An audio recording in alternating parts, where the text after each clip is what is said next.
Take it away, Linda. Thank you. In the spring of 1998, I walked into an unassuming room in an unnamed neighborhood of Buenos Aires. I was there to meet Wences Casares, a 24-year-old charismatic son of a sheep farmer from Patagonia who now had the improbable idea of creating the e-trade of Latin America. When I walked out of that office, I was carrying with me one of the most important lessons I've learned. The most important backer you will need to start any venture is not your mother, your father, your spouse, your boss, your banker, or your friend. It's you. And you're the hardest backer you'll ever have to win. Now, Wences had started several ventures before, but those were pretty low stakes. This time, he had dropped out of college and convinced his two sisters to drop out with him. When he traveled back to Patagonia to inform Dad that his 3 children were now college dropouts, his dad looked at him and said, "Don't fool around." Then things got really scary. Wences was running out of cash. 32 local investors turned him down, and his sisters were sleeping on this couch in this tiny apartment they shared. Now, Wences considers himself a doer, and he had to keep going with the financial services portal he called Patagon.com. But he looked at me when I was in his office and he said, "Do you think I'm crazy?" And I said, "Yes, but that's why you're going to succeed." I ended up creating Endeavor, co-founding it 17 years ago to support dreamers and doers like Wences. We're one of the first organizations to focus on the scale-up phase of entrepreneurship. We screen thousands of entrepreneurs every year. We've screened 40,000 to date, and look for the ones we call high impact, the ones with the biggest ideas, the greatest potential to create businesses that will grow and have impact, and the ones who can inspire others.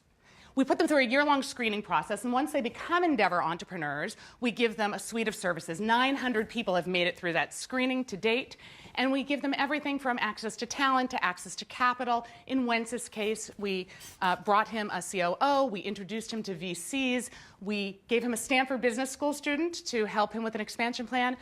Oh, and he married my assistant, Belle. We are a full-service organization. And when, 18 months later, Wences sold Patagon.com to Banco Santander for a whopping $750 million, we helped him become a role model and a mentor. Today, Wences sits on my board. He's one of the most prolific mentors, not only for Latin Americans, but for entrepreneurs around the world. And kids today growing up everywhere from Patagonia all the way up to Mexico will say, "If Wences can do it, I can too." I've learned a lot of lessons supporting these doers like Wences over the years, and I want to share 4 lessons today. But first, I wanted to just tell you a little bit about my own story and how I got started. I grew up in a traditional household outside of Boston. My parents met when they were 14 and 17 at a dance in Rhode Island. My dad was a lawyer, my mom was a stay-at-home mom, and they are incredibly loving, focused on education, and almost genetically risk-averse. Stability and security is what they crave. And some of this rubbed off on me. I went to Harvard for college, and then I took the safe path and applied to law school. But as soon as I got to Yale Law School, I figured out I had no interest in becoming a lawyer. And this was scary for me because up until then, I'd done the safe thing. I'd tried to please other people, but I really decided it was time for me to figure out who I was. So on a whim, I flew off to Uruguay and went to sleep on a pen pal's couch in Montevideo. And my parents were convinced this was just a phase, and they made me take the bar exam before I left. But soon I'd moved to Buenos Aires, and I was dancing tango and rooting for local soccer teams. And I paid my way by working at a law school and then later at Ashoka, the organization that supports social entrepreneurs around the world. But at the same time, I was becoming enchanted with a new celebrity back home. This was the Gilded Age of Michael Dell and Howard Schultz and Bill Gates. It was the dramatic return of Steve Jobs. This was when Netscape and Yahoo had just created these magical IPOs. And I became a convert to entrepreneurship. It seemed to fit that moment of individualism and rebellion and daringness that I was experiencing. So I kept talking about entrepreneurship with friends in Latin America, and they really didn't understand what I was saying. And one day, I was late for a meeting, and I struck up a conversation with a taxi driver. He told me that he had an engineering degree, but couldn't find work except for driving a cab. I said, "Really? excuse me, but why aren't you, and I couldn't think of the word in Spanish, so I said in English, an entrepreneur. He said, what are you talking about? I told you that no one will hire people with my skills. Only the governments and big businesses hire. I don't know what you're talking about. I said, no, an entrepreneur is someone who starts a business of their own. He said, oh, empresario, using the word for big businessman. I said, no, it's empresario. Like, what's the word for an entrepreneur? Someone who starts something, who innovates on their own? He shrugged. I don't think we have a word like that here. And then it dawned on me. No wonder I wasn't seeing many of these high-flying entrepreneurs, these innovators in Latin America. Not only did they lack startup capital, which is why 32 investors ended up turning Wences down, they didn't even have a word for such a person. So I had a vision. What if there was an organization to find these young dreamers, to support them in scaling their businesses, to help them transform local economies? What if we created a global network around innovation? I thought this was a great idea, and I went rushing back to the United States. And I went home and talked to all my friends, everybody I knew, from economic development to Wall Street, and nada, nothing. No one had a clue what I was talking about. I tried to get foundation capital and racked up ding letters telling me why my dream would fail. And that was my first personal lesson of entrepreneurship, which is that the first part of doing anything different is being misunderstood. Because if you think about it, if you're trying to shake up the status quo, then those following the status quo are not necessarily going to embrace your vision. But luckily, I found another person who had this same strange idea, Peter Kellner. He was at Harvard Business School at the time and had just come back from China, where he too had this idea to support these emerging market entrepreneurs. And the two of us had our first meeting at my parents' kitchen table outside of Boston. And we crafted the business plan for Endeavor on a napkin. Now, my parents were on the other side of the room. They were not pleased. My mother said, Linda, you're not thinking of giving up your job for this, are you? My dad reminded me of the pledge I'd made that I would take some time off the treadmill, but then I would focus on a real career. If I wasn't interested in the law, how about consulting? That wasn't working, so my mother took a different tack. You know your eggs aren't getting any younger, she said. I was 28 and a half, and at that point, my mother had myself, my brother, and was pregnant with my sister. And she said, you've got to stop getting on all these planes if you ever want to get married. So here I was caught between what my parents wanted for me and what I was feeling myself. It was the same feeling Wences felt looking at his sisters on the couch and what most entrepreneurs I know confront. It's that juxtaposition between doing what's the safe and the known and the unsafe and unknown. It's the juncture between hope and fear. And I chose hope. I looked at my parents and I said, I can't turn back. This is who I am. This is what I'm supposed to be. And I think that I've thought a lot about that kitchen table moment. And I think that my passion for helping entrepreneurs stems a lot from wanting to help them through those moments when they feel most alone, when no one else believes in them and their idea. Now, one of the things that I then learned is that once you give yourself permission to think contrarian, to be different, you must brace yourself because everyone else is now going to criticize your choice. And I learned this in one of the most defining moments of my career. So a few months after that kitchen table moment, I got a 10-minute meeting with Eduardo Elstein. Now, Eduardo had been a college dropout himself and had secured a 10-minute meeting with George Soros in the early 90s and pitched him this idea that Argentina was suddenly going to become a hot market. Eduardo walked out with a $10 million check from Soros that he proceeded to turn into the largest real estate empire in the nation. So 5 minutes into our meeting, Eduardo looks at his watch and says, okay, I'll try to get you a meeting with Soros. I said, no, I don't want to meet Soros. Eduardo, you're an entrepreneur. I'm an entrepreneur. This is about supporting entrepreneurs. Here's what I want. I want your time, your passion, and $200,000. Now, our meeting had been in English, but he turns to his right-hand guy, Oscar, and he says, Esta chica está loca. He's like, she seems, it's like you're in a bad movie where the heroine kind of seems nice and charming, and then all of a sudden you're in the shower, and she's coming at you with a knife. A knife indeed, a butter knife to butter you up. I said, Eduardo, estoy decepcionada. This heroine understands Spanish. I said, this from the guy who walked out of Soros's office with a $10 million check? You're lucky I only asked you for $200,000.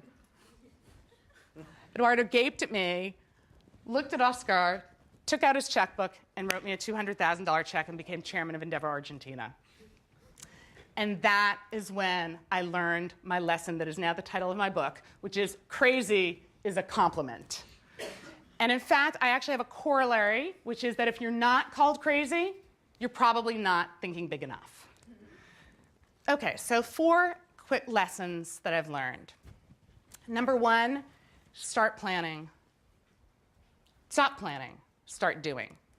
Last year, I was on the Today Show with an MBA turned internet entrepreneur who talked about creating a 75-page business plan before starting her company and recommending that all viewers do the same. I nearly fell off my chair. I told Hoda and Kathy Lee, on that, we can agree to disagree. Endeavor's plan, as I told you, was written on a napkin. Intel's plan was 161 words and misspelled many words, including and. 2/3 of the Endeavor entrepreneurs did not create a business plan. Wences didn't create a business plan. And if that's not good enough, Inc. 500 did a survey of the Inc. 500 companies. Only 12% conducted formal market research before launch, and only 40% actually created business plans. And of those that wrote the business plans, 2/3 of those admitted ditching it within months. So what I say to entrepreneurs, or would-be entrepreneurs, is that really the trick is to view the world differently. And that I've come to learn that entrepreneurs don't look at the writing on the wall, they look at the spaces in between, because it's in those gaps where real impact happens. And as I like to say, the greatest entrepreneurs I know, they focus on pain points, not PowerPoints. They stop planning, they start doing. Lesson number 2, don't bet the farm. Now, we have this image sometimes of entrepreneurship as this incredibly risky thing. Ray Kroc, the man who took McDonald's to scale, said, if you're not a risk taker, then get the hell out of business. And this appeals to a kind of macho bravado. In fact, the term don't bet the farm came from the Wild West, where in 5-card draw, if you bet the farm, it proved you had cojones. Well, boys will be boys, but entrepreneurs will be savvy. And in my experience, most entrepreneurs are not risk maximizers, they are risk minimizers. We did a survey of the 900 Endeavor entrepreneurs, and most of them veered toward the middle in terms of their attitude towards risk. They dreamed big, they took that daring step, but then they executed small and did everything they could to then de-risk risk. They may have wagered a few chickens, but they didn't bet the farm. Lesson number 3. Now, many of the ways people today don't bet the farm is to apply what I'm sure you're familiar with here at Stanford, which is the principles of Eric Ries and lean startup. And while I am all for minimum viable products, I would like to suggest an alternative model that I consider the dark arts of entrepreneurship. And they don't teach it here at the engineering school. And the way I approached funders is I confined them to small spaces where they couldn't escape. I would loiter outside airplane bathrooms. I would lurk in fancy restaurants. I would hover around gym treadmills. Yes, I was a stalker. And that brings me to lesson number 3. Stalking is an underrated startup strategy. And one of my favorite entrepreneurs started this way. Her name was Josephine Esther Mentzer. So Estelle Mentzer, as she was known, was born to Hungarian Jewish parents in Queens, but she coveted luxury. One day, she was at a salon, and she noticed this beautiful blouse that a woman was wearing. She said, "Where did you get that blouse?" The woman looked at her dismissively and said, "Why would you care? You could never afford it." And at that moment, Estelle vowed that she was going to have it all. The jewels, the exquisite homes, the art. She was going to have everything.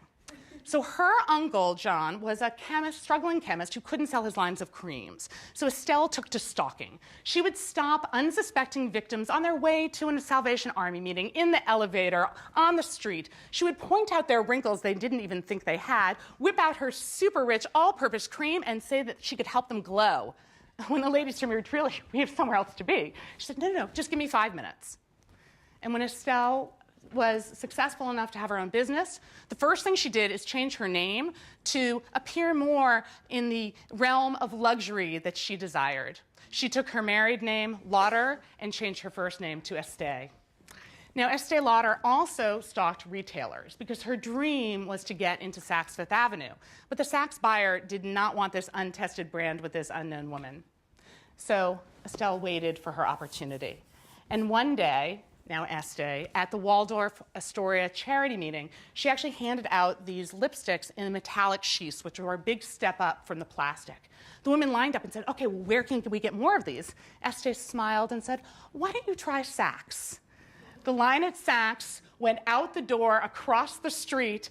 The next day, the buyer called and placed an order for $800. Stalking is an underrated startup strategy. Lesson number 4. And this is the one that I think working in emerging markets I've had the most insight into, and that is that turbulence is the official climate of entrepreneurship. Stability is the friend of the status quo. Chaos is the friend of the entrepreneur. We started Endeavor in Greece in 2012. We spent 15 years working in the emerging markets, and afterwards, business leaders from Greece called and said they were interested. We then went to, more recently, Spain and Miami, so I've been joking that we now also work in the submerging markets. But anyway, Greece was in the middle of its financial crisis, and people said, why on earth would you go to Greece? And I said, when economies look down, entrepreneurs look up. And while we've had many incredible entrepreneurs come out of Greece during that recession or come out of Egypt in the midst of revolution, I could give countless examples. My favorite 2 stories I'm going to tell today took place at a different time. One took place during the Napoleonic Wars. The Russians were invading France and looting and pillaging everything they came across, including the vineyard of Barbe Nicole Ponsardin. So Barbe Nicole was the 40-year-old widow of Veuve Clicquot and had inherited a small winery.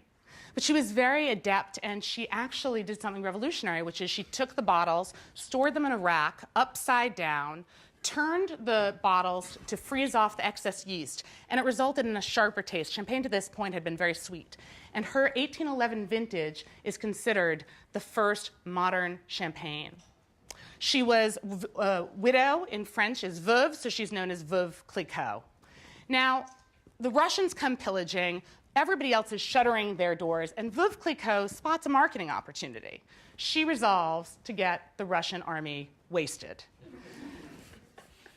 Now they drink, tomorrow they will pay, she said. So she drowned the Russians in free wine, and when Napoleon's army beat back the Russians a few months later, she did it in reverse. So she gave the Napoleonic army the champagne flutes and the bottles, but they were riding on horses and they couldn't actually use the flutes. So instead, they took their swords and lopped off the necks of the bottles, and that is how sabrage was created. What happened next was her biggest gambit. In the spring of 1814, right before the ceasefire was announced, Barbe Nicole, who had held back that 1811 vintage, decided to take all the bottles and run the blockade and get them to St. Petersburg and Moscow. This was very dangerous. If she had been caught, she would have been ruined.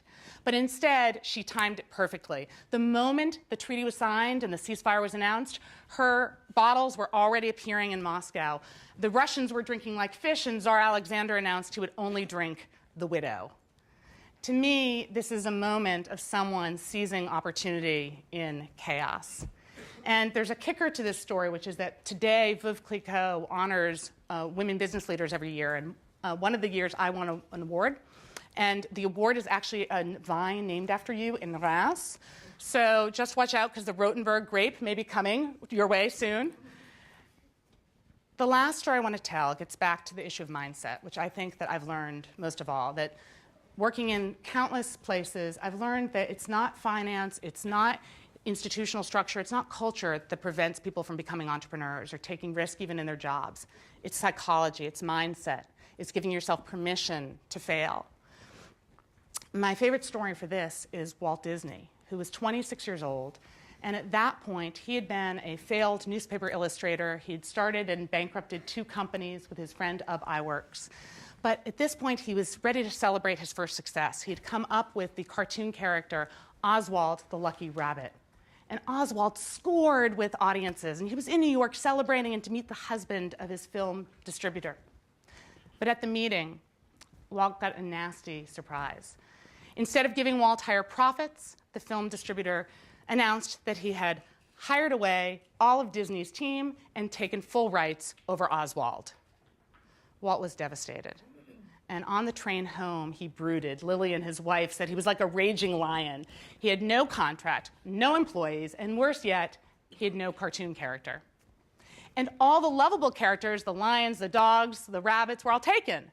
So Walt said about the only creature left that hadn't been featured in cartoons was the mouse. By the time the train pulled into Kansas City, he had on-train stationery created this drawing of a mouse with red velvet pants and 2 pearly buttons. And Walt reportedly wanted to call the mouse Mortimer. But Lillian said, too sissy. So Walt said, well, what do you think of Mickey, an Irish name, an outsider's name? She said, better than Mortimer. Mickey Mouse was born in a moment of chaos. So that's what I want to leave you with today, which is Walt said, my constitution is that I feel more comfortable when things are going wrong than when things are smooth as whipped cream. And so the biggest lesson of entrepreneurship, I believe, is to act counter to everyone else and counter even to your own instincts.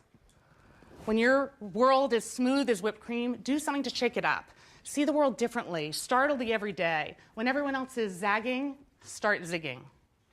But when things are rough and unsure and every dreamer faces setbacks, don't give up. Stay calm. Narrow your options. Be a doer like Wences. Maybe clink with the enemy like Veuve Clicquot. And above all else, stay on the entrepreneurial train. Because if you don't, while you're complaining about your misfortune, somewhere someone else will board a train and conjure up Mickey Mouse or some other crazy idea, and you'll be stuck holding Oswald the rabbit. Thank you.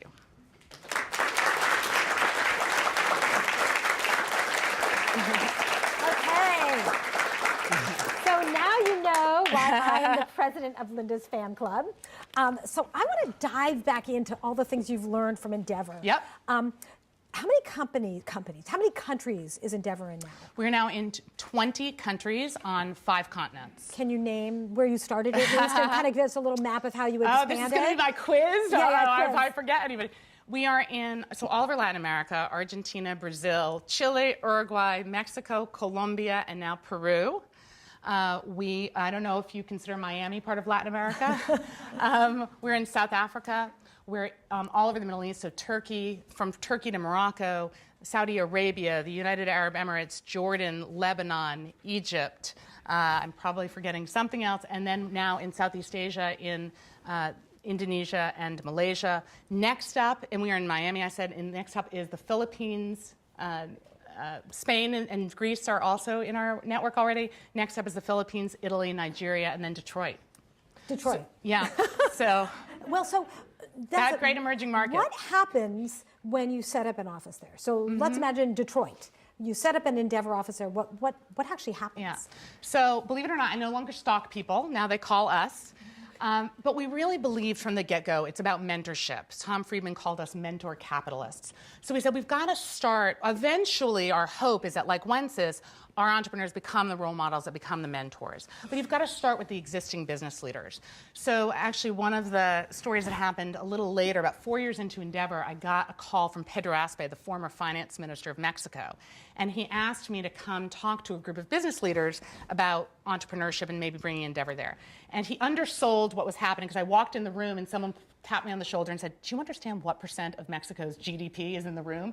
I said, no, and I don't think I want to. And it was Carlos Slim and Lorenzo Zambrano and Emilio Escarga of SEM and all the business leaders. And they said, look, why is entrepreneurship happening in Brazil and Argentina and Chile? Why not Mexico? So I looked at them and said, okay, well, here in Mexico, you're the big fish, and you tend to eat the little fish. I said, so if you're interested in Endeavor, why don't you think of us as an aquarium where you learn to feed the little fish? And I thought I was going to get kicked out of the room or something, and instead they all signed up. And 10 years later, Emilio runs most of the media, and the top business magazine had a spread on a decade of entrepreneurship in Mexico, and the headline was "Big Fish Feeding the Little Fish." So I think that really sums up our model. We have the top business leaders who commit. They think the one thing they can do is find and nurture these innovators that they otherwise wouldn't meet through their networks. I think one of the biggest insights that I learned about early on from Endeavor was the idea that one of the biggest problems in these parts of the world is that there aren't local role models. Yes. And so, something we obviously don't have a problem with here in Silicon Valley. Right. You know, everyone in this room is probably starting a company, okay? But when you go to these other places and you ask about entrepreneurship, people either think that, you know, it's a euphemism for being out of a work, or that, you know, your daddy gave you the job. Yeah, or that the you did something government illegal. contract, or exactly, illegal. Yeah. I think trust is another big issue. No, I would tell the story of Steve Jobs and Steve Wozniak, and people would look at me and say, how is this relevant to my life? I don't even have a garage. And I think that one of the things we've done is, you know, I mentioned once this, but so many of our entrepreneurs are running family businesses. We have one of my favorite entrepreneurs grew up in the slums of Rio. She was a cashier at McDonald's, Leila Velez, and her sister-in-law Zika, you know the story, was a hairdresser. And Leila got frustrated that there weren't products for curly-haired Afro-Brazilian, population. And she said, poor people deserve to feel beautiful too. And so she and Zika went to Leila's kitchen and concocted a potion. They tested it on their husbands. The husband's hair falls out. They go back to the sink. We meet them. They have a salon where there are 6-hour waits because these products were so desirable. And we said they're onto something. And we help them with franchise experts. We help them reconfigure their team and get access to capital. And people say, okay, that's a nice story of microfinance. We said, no. There's nothing micro about Leila and Belleza Natural. It's now last year generated more than $80 million in revenues. They employ more than 2,300 women. And Leila goes around saying, this, if I can do it, you can too. That is the most powerful message. And I think telling stories that aren't just in tech and that aren't just young people, but people in all industries, really from all walks of life, the more stories we have that people can find relatable, the more people that are going to be starting something. Terrific. So you've been in now all these countries. Can you give us some sense about the differences between them? Because obviously, you probably have to do things differently when you go into these different cultures. Yeah, I was very nervous when I first started in the Middle East, and I was, I just didn't know if they were going to respond in the same way. I was a woman, an American, and it's been really fascinating that I started out focusing on the differences, but today it's really much more the commonalities. I think entrepreneurs everywhere, they have a desire to see things differently, to change the world for the better, to create jobs, and even on the operational level, everyone said, oh, it's different in Saudi Arabia than it is in Brazil, and what about Uruguay? It's tiny in Jordan. And then Fernando Fabre, who's now our president, who ran Endeavor Mexico and was so good and kept telling me what I was doing wrong, so I said, fine, then just come be the president. He started giving people scores based on their Net Promoter Score that we use from Bain to talk about how entrepreneurs view our services. And he gave each board a scorecard. And suddenly, they said, well, wait a minute, what's the best practice that they're doing in Indonesia that's working? Or Turkey seems to be doing that, interestingly. And suddenly, it's amazing, competition really works. They all started saying, forget the differences, we're all going to apply what works. Great. So I want to, in a second, open it up to the audience. Does anyone have a question, a burning question they want to start with? Okay. What's your question? Hand. Great. Which is the best office operation? The question is, which is the best operation? I would say that one of the things that the scorecard really taught is that different offices are good at different things. And I think whereas Brazil and Turkey do a lot in terms of the broader conversation about entrepreneurship, in Mexico, they really focused on looking at universities, and they have 9 different offices in different countries. In South Africa, it's something else. So what we've tried to do is take a little bit from every office and sort of call together the best practices. But there's no one office. And in fact, we started a co-investment fund called Endeavor Catalyst. And not that they were all the entrepreneurs were going to come from 1 or 2 countries, and it's really been a widespread of countries. So good question, but my answer maybe is a little wimpy, but I think they all do different things well. So I want to dive into this question about the characteristics of entrepreneurs. Yeah. And I love the fact that you said that entrepreneurs are really not risk takers. Their goal is to really try to squeeze the risk out, Yes. get the best people, the technology, the best markets. Yes. How do you teach people to do this? Is this something that you spend time actually cultivating in people? I think that actually in the book I talk about something we did at Endeavor, which is different profile types. I'm a big fan of Myers-Briggs, and so we actually did these different profile types. And what we've learned is you can be successful as different types of entrepreneur. There are some entrepreneurs that are focused on a brand, think of an Oprah Winfrey or Richard Branson. The others that are focused on numbers and metrics, thinking of a Jeff Bezos. There are others that are focused on the new thing. And there are others that really just want to have impact. What we think is know your strengths and then surround yourself with people who bring something else to the table. If you're not comfortable with numbers, find someone who is. If you're comfortable just innovating, doing mini innovations, get someone who's going to think more creatively. So what we found is we focus a lot on teams and making sure that within the team you have the different strengths. Great. And it goes way back in the back. Please speak really loudly. I read online that you're a member of the Council on Foreign Relations. I was just curious, if at all, how that relates to your work with Endeavor, and sort of what impact that has on the things that you decide to go after. Yeah, the question is about the Council on Foreign Relations, and I think that, to me, I think that a lot of the strategies now for diplomacy are failing because they're being held at the business level, at the political level. And I really think when I look at the people we have across cultures that are partnering, that are doing businesses together. We have Brazilians that are now partnering with people in Dubai and Amman. And I think that, to me, the next wave of diplomacy is going to be held, I think, entrepreneur to entrepreneur, E to E.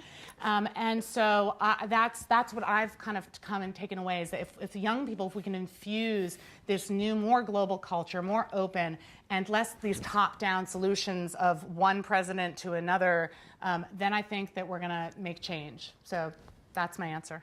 Great. Yes? Hi, I'm a PhD candidate, so Yes. I do research on entrepreneurs. I'm curious, from the ground, what are the questions that you would hope that scholars at Stanford would be looking at? Like, what are the burning questions that you have? Well, to me, one of the things we've started doing research at Endeavor, because we got frustrated, is that all the focus on ecosystem development, which is now what people want to do, they want to cultivate entrepreneurial ecosystems to solve, social problems. The two frustrations we have are, one, it focuses on the startup. We believe that most of the job creation, that most of the impact happens at the scale up. And a lot of times in these markets, it's family businesses that are taken over by the next level, and the next generation, and they could get to the next level, but they need that help. So I think that's number one. I would love more work looking at what happens at the scale-up phase, rather than all the research on the startup. The other thing is, it talks a lot about the red tape. The number of days it takes to get a business started is something that the World Bank puts out. Our entrepreneurs don't care whether it takes 2 days or 20 days or 200 days. They'll get around the red tape. The issue is human capital, it's access to talent, it's this trust issue, and it's the lack of mentorship. So I think these softer issues, you brought up role models, mentorship, trust, almost are never factored in. They're harder to study, they're intangible. We're starting to look at network effects and the role of entrepreneurs we found who actually go on and become angel investors as well as mentors of the next generation, have outsized influence on their ecosystem. That's where the catalytic effect happens. But I think that looking at different, less traditional, what are the policies, what's the role of capital, at the more human and psychological and intangible things, I would certainly pay a lot for that research. Building on that, one of the things that I found, I'm fortunate enough to get to travel to different places of the world, Yes. and we have lots of entrepreneurs come here, and one of the things that always comes up is the fact that in a lot of other places, people don't give equity to their employees. Yes. And that's one of the things that's so powerful here, is that when you Yes. bring people onto your team, you give them a part of the company, Right. and they feel like they're their owners. Absolutely. And that ends up being a huge motivator for people. Whereas if they don't get it, they feel like, well, I'm here to make you successful. Can you talk a little bit about how you deal with that in different parts of the world? Yeah, it's a great question. And we spend, I should say, every time we go into a country, the first thing we do is unwind bad deals. So the biggest problem is the entrepreneurs own no equity. So any sort of venture investing in these markets when we get started, for $100,000, entrepreneurs are giving away 95% of the company. So I think one of the things we start to do is educate the investor network community there to talk about what Silicon Valley does in terms of making sure the entrepreneurs and the executive teams are properly incented, and then they can build that out. So while many of our entrepreneurs, in fact, are the first in their communities to give equity, what they've also taught me, and running this kind of hybrid nonprofit, for-profit type organization, I've learned that while financial equity is important, psychic equity is more important. And I think that for millennials today especially, that issue of autonomy, of collaboration, of doing something that's really important, that is incredibly powerful. So what strikes me about these entrepreneurs is it's not about creating the next WhatsApp. It's not about getting rich and IPOing quick. That's great if that happens. They want to grow. But they really believe that they are transforming their countries and they are creating better jobs and lives for people in their communities. And that is so powerful that people want to work for them. So I think that sometimes here we get so caught up in the financial side that we forget about the power of psychic equity. Really important. So why don't we talk a little bit about Endeavor's business model? Mm-hmm. How did it start and how has it changed? Well, we decided that trust was such an important missing ingredient that we would be what Bill Draper called venture capital without the capital for a while, and that we would be the neutral provider that provided the screen for entrepreneurs, the seal of approval, but that we wouldn't invest ourselves. About 3 years ago, some of the investors on my board, Nick Beim from Venrock, Reid Hoffman, now from LinkedIn and Greylock, and a few others, came and said, you know what, it's time. There's so many investors now from all over the world calling Endeavor up to find and invest in our companies. We can do this in a rules-based way. So we created something called Endeavor Catalyst. And we now passively co-invest in all our entrepreneurs who raise rounds of financing from qualified institutional investors. And the great thing about that is we can maintain neutrality because we let the lead investors set the terms. They piggyback on our due diligence, and then we piggyback on their due diligence and their terms, which is great. And what's exciting is we have both a donation option, but we also have LPs. So we have this investment fund that we've started as well. And I can't really talk about it yet, but we're about to do something very exciting. Maybe you'll have me back here that's about to go retail. And our goal is that in the next 7 years, that Endeavor will become increasingly self-sustaining off the success of our entrepreneurs. And what's really exciting to me is that now close to $1.5 million of the more than $25 million we've raised so far is coming from Endeavor entrepreneurs themselves. They want to pay it forward and co-invest in one another. Fabulous. Really, really inspiring. Yes? So how do you go to market for finding the right entrepreneurs for the program? Yeah, we spend a lot of time locally. As I said, so we have offices in 20 countries, I mentioned, 46 cities now. Endeavor has 350 full-time employees, of which 40 are based in the U.S. We have an office in California and our headquarters in New York, and the rest are in the field. So what we do is we have these business leaders, the top leaders in the country, and we have a team of anywhere from 2 at the beginning to 40 in Brazil, our largest country, and they are scouring their countries looking for top innovators in any sector. So we work with a lot of the accelerators on the tech side, but we're also really looking for non-traditional companies that really have the potential to scale, but they're at an inflection point. We're all about that scale up, so we want people who've gotten some traction, but really, if we can unlock their potential, could really create many jobs, create lots more revenues. And then 5 times a year, Tina knows this because she participated in a selection panel. It's sort of the Olympics of entrepreneurship. I call it 12 Angry Men. I love when there's a woman because the film 12 Angry Men, one juror holds out or one juror can sway everybody. And these get very intense. And so by the time people come through this selection panel, it's only 900 of 40,000. They have that seal of approval and they have such good relationships. So we have entrepreneurs that have stayed in touch with the head of Amazon International or the head of different companies that can teach them about franchising or marketing. And so part of the process itself is the reward. And in fact, now 15% to 20% of the companies we select did not make it the first time. So one of our companies in Argentina that's about to IPO this year actually had to come through twice because we were told them the first time that they were too arrogant and they didn't have their plan in order. And they spent a year working to get into the Endeavor network, and now they're one of our top companies. It's called, Globant. Yeah, it was an incredibly inspiring experience. It was several years ago, and I still stay in touch with a lot of the entrepreneurs I met there. Exactly. In fact, Diego Piacentini, he, I met him there, and he then became an ETL speaker here. So I love that. That's great. Any more questions from the audience? Yes. We just moved out here recently, and I'm getting ready to pitch my ideas. I've got the pain point nailed, as you described. Good, so you don't have your PowerPoint. That's fine. You need a PowerPoint here. But the trick is how to turn that, I guess, how to find a solution that makes it palatable. Because the pain point, people kind of like panic and run away from. And I need some kind of, maybe it's about pitching the positive side of it in order that people can listen, and that's when they'll write the checks, or how does one make that transition, I guess? I'm happy, first of all, I'm happy to talk offline. You can follow me at Linda Rotenberg on Twitter, and you can email me. And what I would say is, have you tested this out on people? When we talked about the pain point we saw with Endeavor, which is that these markets didn't have venture capital, they didn't have these role models, they didn't have mentors.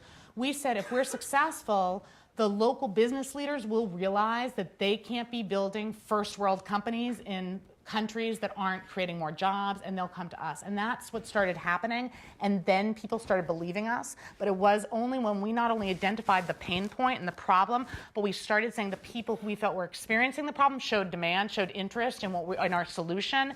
Then they were not necessarily, they were some of the funders, but even outsiders who weren't living there could actually see that, okay, people really experience this problem. So that's what I would say is go, once you have the pain point, find the people who are most affected, share with them, and I think this is why crowdsourcing is so popular these days, crowdfunding, crowdsourcing, because people are actually co-creating the products and services by sharing what they most want and need. But I'm happy to talk offline as well. So when you think about different parts of the world, one of the other pain points that often comes up is a lack of capital. Right? We happen to have, you can walk down the street and there's a venture capitalist on every corner who's looking for the next big thing.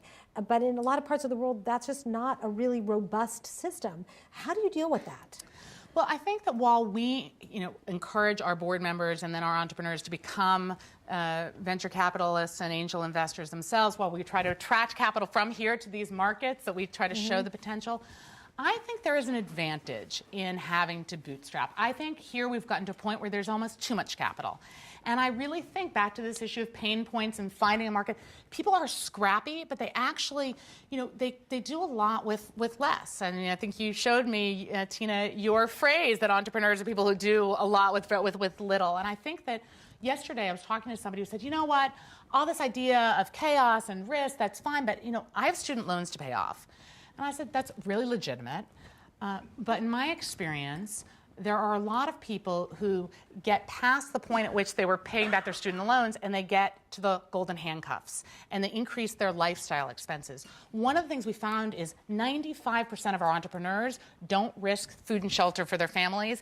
80% have expenses covered for more than 1 year. These are not necessarily wealthy people. These are people who, because they knew there wasn't capital, they knew they had to save enough to actually prove traction in the marketplace, actually have revenues, profits, and I think it's actually very healthy. So I think that the things that are negatives end up becoming what drives people to create great companies. It's a really interesting point you bring up because we live in this culture here where there's such a culture of getting venture capital early as opposed to growing with customer money, actually having real customers who are actually willing to pay you and scaling your business that way. So the fact is that in other parts of the world, that's of course the way you do it. So who has another question? Yes, back there. As you continue to grow your success, how do you reintroduce chaos into your own life? So can you repeat Well, the I'm question? the mother of identical twins. The question was, as we grow our success, how do we introduce chaos into our own lives? So I had that in spades with having identical twins. But I think that, there's the professional. I'm constantly disrupting. That's why I think I have people around my team who are much more methodical and like structure, so I can continue to be a little bit crazy and disrupt without shaking up the whole organization. But I think it gets to something else where we're thinking about my twins, which is that, part of what I've had to learn is how to be a leader, how to be an entrepreneur and a mom. And I didn't even realize I was a leader. I mentioned that Wences had married my assistant, Belle. Well, Belle first taught me this lesson when I was a few years in and I was at Harvard Business School. It was the unveiling of the first Endeavor case study. And I thought we had arrived. And I called Belle and I couldn't wait to share my news. And she said, Linda, you forgot to authorize payroll today. And I said, oh, okay, but someone else must have taken care of that. Can I now tell you what happened? She said, no. She said, you're the CEO. You're the only one authorized to pay payroll. And by the way, you have to realize that your employees need to pay rent. And at that time, we had 8 people working in the office. And I was like, employees? I don't have employees. We're all teammates. We're all in this together. And that's when I realized that if I didn't learn to become a leader, that I wouldn't have anybody to lead. But I think that one of the things I've learned through my own personal story is that after having twins, when they were 3, my husband, Bruce Feiler, who's an author known mostly for his work walking the Bible. So he was the walking guy. And he developed a 10-inch osteogenic sarcoma, bone cancer. And we got the diagnosis. And this was right when Endeavor was set to scale. Our chairman, Edgar Bronfman Jr., had declared 25 countries in 2015. And here I have 3-year-old twins. I have a husband who at that point was not given a very good prognosis. And I said, look, I've got to be at every chemotherapy treatment. He had a 17-hour surgery. He had 9 months of chemo. And when I wasn't with him, I really wanted to make sure my girls were stable. And what didn't surprise me was that in my absence, everybody stepped up. The team is extraordinary, and I knew that would happen. You also learn when you're absent that micromanaging is not a good thing and that people actually prefer sometimes when you're out. But here's what did surprise me. My husband is 5 years cancer-free now, I should say. And when I came back to the office full-time a year later, I couldn't keep up the walls that I had traditionally thought of, especially as a female leader. I thought I had to be, invincible and compartmentalize and not talk about my personal life. But people kept asking about Bruce and my twins, Tybee and Eden, and I just let my guard down, and I would share what was going on. I occasionally cried, and instead of freaking people out or making them more distant, it really drew us closer. And a number of the younger employees said to me, you know what, Linda, we always thought of you as this role model, but kind of superhuman and not in a good way, in a kind of unrelatable way. And they said, now that we know that you're a human being and you've let us in, we'll follow you anywhere. And so I think that is one of the biggest lessons I've learned, is that being authentic, being vulnerable, it actually opens you up to many possibilities. It's very scary. It does reintroduce chaos, but it's what really makes you grow. Thank you for sharing that story with everyone. I know it's, was a very painful period of time. And I'm sure that really affected a lot of the lessons that you learned, in writing a book about. In fact, I understand that Bruce helped you. He's quite a well-celebrated author. And this book, Crazy is a Compliment. The question is, can you have too many crazy people in your organization? I mean, can you only have like one crazy person there who's stirring things up, or can everybody have that crazy gene all the time? That is a great question, in that you don't want everyone at every moment being disruptive. But here's what I've come to believe, and I talk a lot about, I call entrepreneurs skunks in my book. I named it after Lockheed Martin's Skunk Works. And I think that everyone today, even if you plan to be in a consulting firm or an investment bank or corporation, your companies are no longer safe, your job's no longer safe. Even if you're sole proprietor today and you're not going to have any employees, your path is not secure.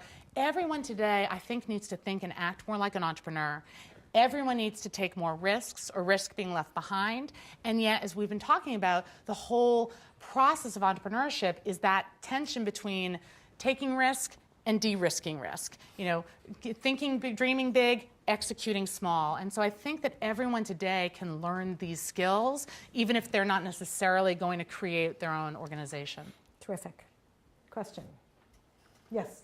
I just had a question on you spoke a little bit about the lean startup methodology, which is kind of taught a lot at Stanford in the Bay Area, and it sounded like you had some criticisms of it, but no, I was sort of making a joke. I think Eric Ries has done a phenomenal job. Many of our entrepreneurs use minimum viable products. I was just saying that it doesn't cover everything and that traditional methods, including my joking, don't really stalk people. But I thought, that basically people, it's not just all about minimum viable products, that people actually, there's art as well as science to entrepreneurship, and I think a lot of it really is about psychology, and it's not only the psychology of the founder, it's about the interaction and engagement with the customers, with the funders, with the community. And so I think my only point in a trying to be somewhat humorous way is that I think we risk sometimes thinking everything can be boiled down to a science. Because as I talked about with the chaos, is that at any point, no matter how perfect your product is, no matter how much your customers love it, there's going to be moments of turmoil and disruption. And I think that when you look at the top Fortune 500 companies, half of them were started during periods of recession and chaos. I think we've been taught here to prioritize stability. And as I said before, I really believe that stability favors the status quo, and entrepreneurship is all about disruption and turmoil. So all I'm saying is I'm all for lean startup methods, but don't think you're going to avoid all chaos. You're not going to avoid all crises. Every dreamer faces setbacks, and you've got to prepare yourself for those setbacks. Great. Yes? Can you share a little bit of your story at the very beginning? So you said you wrote this idea on a napkin. Yes. And then you went to raise some money. But what are some things that you've done that set up a foundation for your success and kind of got you through the dips and the challenges that most entrepreneurs face within the first few years? Yeah, I think that, I talked a little bit about some of the first believers. And after that scenario with Eduardo Elstein, La Chica Loca, we got a call from the 3G guys in Brazil, the men who've now taken over Burger King and Heinz and Anheuser-Busch. And they said, look, Linda, we want to bring Endeavor's model to Brazil. We want to create entrepreneurs, but we're going to be partners. We're not taking orders from you. So I think that one of the first things I learned is this is a partnership. We are not going to be the people from America with all the answers. Here's your formula and your franchise manual for cooking the hamburgers in terms of entrepreneurship. It's been a give and take. So I think that not having all the answers allowed us with our entrepreneurs and with our first believers to engage in this experimentation. People like Wences, I mentioned, and Layla of Beleza Natural, they were some of our first entrepreneurs. We said, look, we don't have the network built already. You're helping us build the network. Come along for the ride. We'll tell your story. And so it was really mutual, and it was really interesting. It gets back to vulnerability. The things that should have made us weak, we admitted that we didn't have the money at that point and that we didn't, even have that much of a network. But they joined us for the ride, and they felt like, all right, we're building this together. And in fact, many of our earliest entrepreneurs are now our board members. They're now our funders. So I think that that's the thing. Don't be embarrassed to have people co-create. I think that really, if you've solved a problem, people want to join you for the ride. They don't expect you to have everything done and set. But they will often trust you more than the foundations and the investors thought we were crazy. They didn't understand it. So that was the other thing. We went right to the markets, and we said, we're going to get our support locally. And then now we're a $30 million organization. Now we get support globally, but really starting with the people who had the need right in front of them, that really helped. I love that you mentioned Wences so much. He, of course, lives locally now. Yes, he lives locally. And has been one of our ETL speakers. So for anyone who's interested, you could go hear his story. Now running a Bitcoin company. Exactly. Okay, great. So crazy. So I work for an accelerator, and one of the things that I see a lot of is foreign companies trying to come in and come to the Bay Area, come to the U.S. to try to build and launch their product. Yes. Like, what are you trying to focus on to kind of prevent that, like the brain drain happening, trying to keep companies building their ecosystem? Yeah, I think that's a really good question that we grappled with about the brain drain. And you mentioned Wences. I think he's a fantastic example. So Wences has a place in Woodside. His fifth company Zappo is now run out of here. But he still spends so much time. He spends an hour or two a day mentoring entrepreneurs from around the world. He was just on a call with a financial service provider in Indonesia the other day. day. And I think that we said that's okay. We said it's okay if some entrepreneurs actually do come and become expats.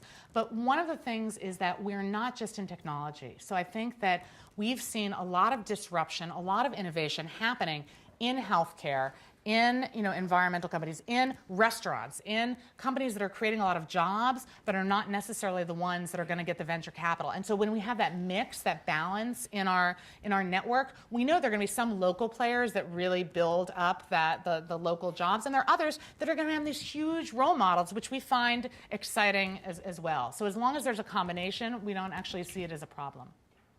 Great. Another question. Yes.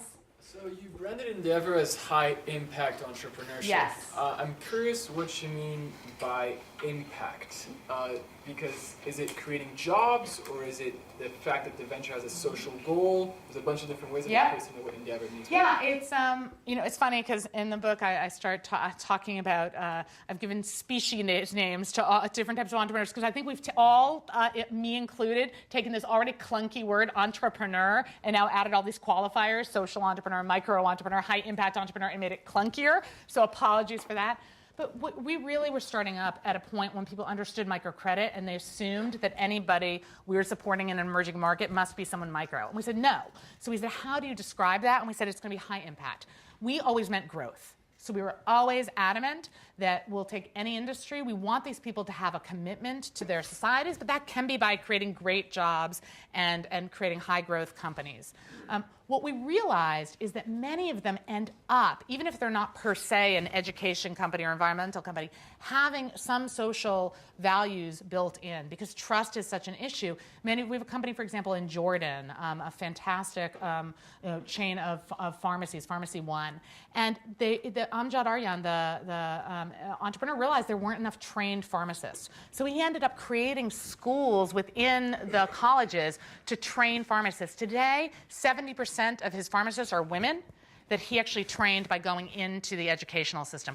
We have so many examples of that where entrepreneurs, because there isn't the human capital, where they're training people, they're often given the first equity, the first health care to their workers. They're paying for the education of the kids. They're somehow banking the unbanked in some way.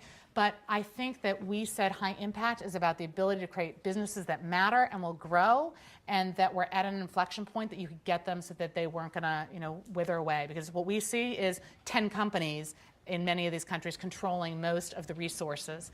And so that's what we mean. And now we are, though, in this impact investing space. And interestingly enough, we're finding that a number of people also believe that not only job creation, but what these companies are doing for their communities qualifies.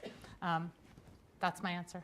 So as we slide into the very end of this talk, are there any final words you would have even wanted to hear yourself when you were in school? I mean, imagine you had gone to Stanford and you were sitting here in this auditorium, and someone who was an inspiring entrepreneur came in. What could they have said to you that would have really had an impact at that formative stage? I think there are a few things. I think one is that I was always told to keep doors open, to keep options open. And now what I tell people is close doors.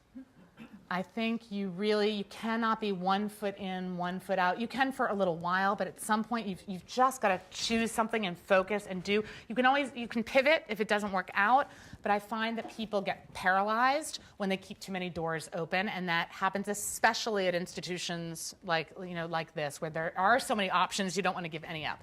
So that's one, closed doors.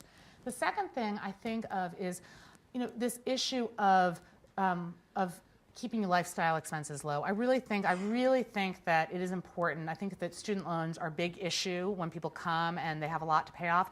But I think too many times we actually could live on less than we think to get our ideas going, and we use it as an excuse because we've actually created these unsustainable lives.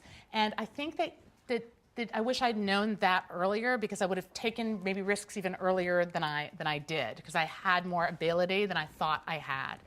And the third thing was something that my daughters taught me, and this is later on. And they said, I was getting ready to go to one of my trips, and she was about 5, and Eden tugged on my leg and said, just remember, you can be an entrepreneur for a short time, but you are a mommy forever. Great. Well, I'm sure you can agree that this was totally inspiring. Please join me in thanking Linda.